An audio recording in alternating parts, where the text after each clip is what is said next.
Assalamualaikum warahmatullahi wabarakatuh. Halo kawan-kawan. Oke, kali ini kita akan bahas lagi nih menuju Pilpres 2024. Ya, ada yang menarik dari Golkar kawan-kawan. Karena ada beberapa alasan yang memungkinkan Golkar bergabung dalam koalisi perubahan demi mendukung Anies Baswedan itu.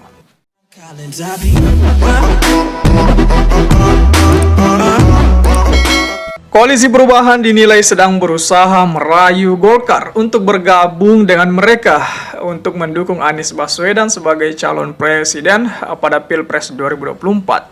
Analisis tersebut disampaikan Direktur Eksekutif Aljabar Strategis Arifki Caniago itu. Usaha itu terlihat dari kedatangan petinggi DPP PKS menemui petinggi Partai Golkar pada Selasa kemarin kawan-kawan. Sebelum PKS, Ketua Umum Partai Nasdem Surya Paloh juga sudah lebih dulu bertemu dengan Airlangga Hartarto itu. Nah, Golkar diketahui sudah berada dalam gerbong KIB bersama PAN dan P3. Namun, Arifki melihat Golkar merupakan partai yang mudah menyesuaikan diri dengan situasi apapun dan keadaan apapun. Sejak 2004 lalu, Partai Golkar selalu menempatkan diri di posisi aman dan selalu bergabung dengan pemerintahan itu. KIB ini hingga saat ini belum menentukan capres dan cawapres. Untuk 2024, ruang ini lebih terbuka didekati oleh koalisi manapun itu, ujar Arifki. Nah, bila Golkar bergabung, Arifki memprediksi akan meminta jatah untuk menyodorkan kadernya pastinya ini untuk cawapres Anies Baswedan. Dua kandidat yang dinilai cocok untuk berada pada posisi tersebut adalah Airlangga Hartarto atau yang kedua, nah ini yang lebih sentral ini, Ridwan Kamil. Ya, apapun nantinya ketika kemudian Golkar ingin bergabung dalam koalisi perubahan, maka jelas otomatis opsi pilihan Anies untuk menjadi cawapresnya itu bakalan bertambah. Karena salah satu dari Airlangga Hartarto atau Ridwan Kamil bakal disodorkan ke meja direksi itu atau di meja diskusinya koalisi perubahan. Karena selama ini kan di meja perundingan koalisi perubahan itu kan ada nama-nama AHY, Aher, kemudian Khofifah. Itu kan tidak jauh dari nama-nama itu. Ya, jika pun ada nama Andika ya paling dibahas 1-2 kali ya, itu disebutnya 1-2 kali. Ataupun kadang kalau ada nama siapa di luar daripada nama-nama itu ya paling dibahasnya 1 kali doang.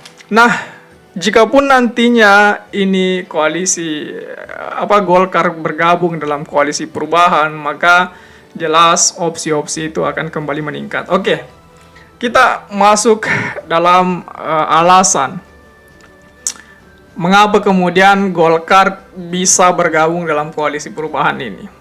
Jelas ketika kemudian Golkar masuk maka ada tawarnya itu.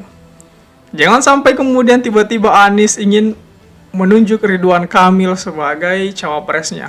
Itu bakalan mendongkrak atau itu bakalan lebih mempererat hubungan Golkar dengan koalisi perubahan.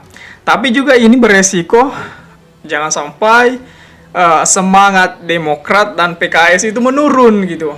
Nah, padahal sebenarnya koalisi perubahan merayu Golkar untuk masuk itu kan tujuannya hanya untuk mensupport, memberikan dukungan itu agar kekuatan semakin membesar.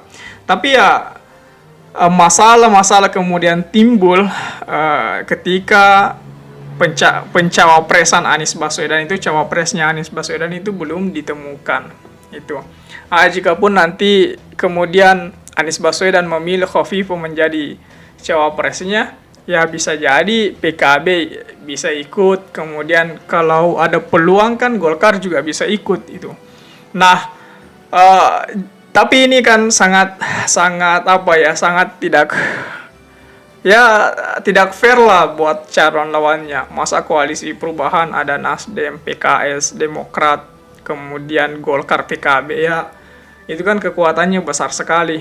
Mungkin PDIP akan kewalahan itu. Ya, di sebelah PDIP, Gerindra, PAN, P3. Ya, bisa jadi seperti itu.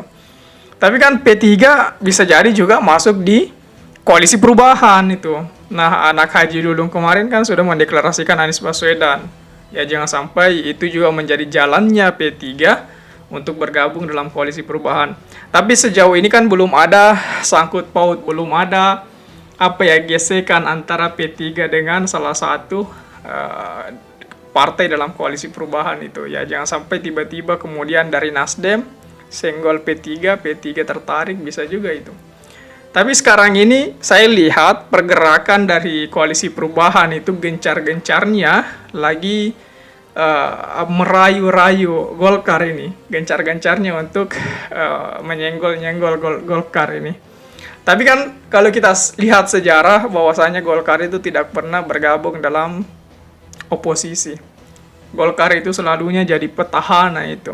Ya jangan sampai Golkar tidak sudah ibaratnya sudah jadi ciri khasnya Golkar itu. Menjadi petahana itu Golkar banget lah. Tapi bisa jadi juga di Pilpres kali ini Golkar menjadi oposisi. Ya bisa jadi itu. Karena kita lihat bagaimana kemesraan Golkar dengan Nasdem. Kemudian baru-baru ini bagaimana mesranya Golkar dengan P3. Ya bahkan saking mesranya sampai sampai pantun. Jangan sampai besoknya ada dekatan-dekatan juga yang dilakukan dari Demokrat. Nah, ini ciri-cirinya. Kalau kemudian besok akan ada pendekatan dari Demokrat ke Golkar, bisa jadi Golkar masuk koalisi perubahan itu. Itu fix lah. Saya bilang fix itu. Karena Nasdem sudah, PKS sudah. Kalau besok Demokrat berkunjung atau Golkar mengunjungi Demokrat, maka ini Golkar fix masuk koalisi perubahan itu. Itu ciri-cirinya.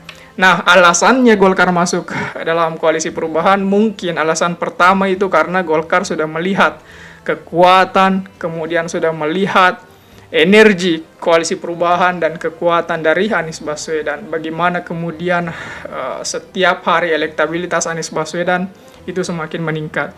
Bahkan salah satu pengamat Rocky Gerung mengatakan bahwa kemenangan Anies Baswedan itu kalau pencoblosan hari ini itu 80% itu milih Anies Baswedan katanya. Tapi oke lah, kita nantikan saja. Bagaimana tanggapan kawan-kawan melihat hal ini, Kak? Coba tulis di kolom komentar, oke? Saya pikir itu saja dulu. Terima kasih telah tiba di sini. Jangan lupa subscribe agar tidak ketinggalan pada video selanjutnya. Sekali lagi terima kasih dan wassalamualaikum warahmatullahi wabarakatuh.